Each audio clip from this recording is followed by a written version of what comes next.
2024 के लिए इस चुनाव के परिणाम ने समाजवादी पार्टी के एक एक नेता कार्यकर्ता को ऊर्जा देने का काम किया है। आज इस क्षेत्र ने इतिहास रचा है। मैनपुरी लोकसभा उपचुनाव में समाजवादी पार्टी प्रत्याशी डिंपल यादव ने रघुराज शाक्य को 2,88,461 मतों से हराकर ये सीट सपा के पास बरकरार रखी और इस जीत के बाद समाजवादी पार्टी में भी एक नई ऊर्जा ला दी, जो 2024 के लिए नई ऊर्जा का काम करेगा। और ये बात खुद अखिलेश यादव मानते हैं। 2024 के लिए इस चुनाव के परिणाम ने समाजवादी पार्टी के एक एक नेता कार्यकर्ता को ऊर्जा देने का काम किया है। इस चुनाव के परिणाम ने 2024 के लिए संदेश दिया, वहीं समाजवादी पार्टी के कार्यकर्ता नेताओं को जोश और उनको ऊर्जा देने का काम किया है।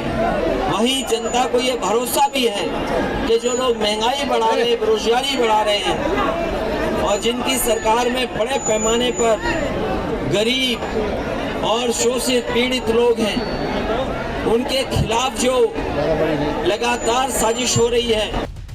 आपको याद हो कि चुनाव से पहले ही अखिलेश यादव ने कहा था कि उनकी नजर 2024 के चुनाव पर भी है। उन्होंने इशारा कर दिया था, इशारा कि लोकसभा चुनाव की तैयारी केवल भारतीय जनता पार्टी ही नहीं कर रही। अखिलेश यादव ने भी अब से 1 साल बाद होने वाले लोकसभा चुनाव की तैयारी शुरू कर दी है। अखिलेश यादव ने ये बात भी कही थी कि वो कन्नौज सीट से 2024 का चुनाव लड़ेंगे। उत्तर प्रदेश में अपनी राजनीतिक बुनियाद मजबूत करने में जुटे अखिलेश यादव विधानसभा चुनाव और फिर उसके बाद हुए उपचुनाव की हार के बाद से सबक तो ले ही चुके थे। पिता मुलायम के निधन के बाद उनके कंधों पर जिम्मेदारी और भी बढ़ गई थी। अपने कुनबे के साथ ही राजनीति को भी साधना उनके लिए सबसे बड़ी चुनौती थी।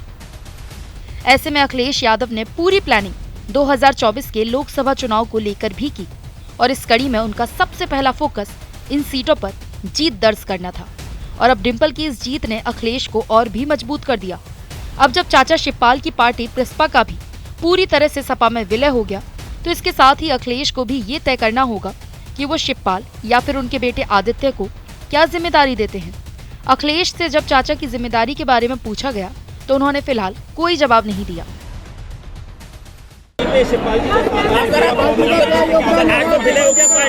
मुझे खुशी है कि आज आदरणीय शिवपाल चाचा जी, उनका भी दल समाजवादी पार्टी में साथ आ गया है और अब एक ही झंडे के नीचे सब लोग काम करेंगे।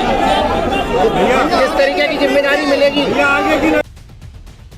फिलहाल चाचा के अलावा भी अखिलेश के परिवार में तेज प्रताप यादव, अक्षय यादव, अंशुल यादव जैसे कई चेहरे हैं जो राजनीति में सक्रिय हैं।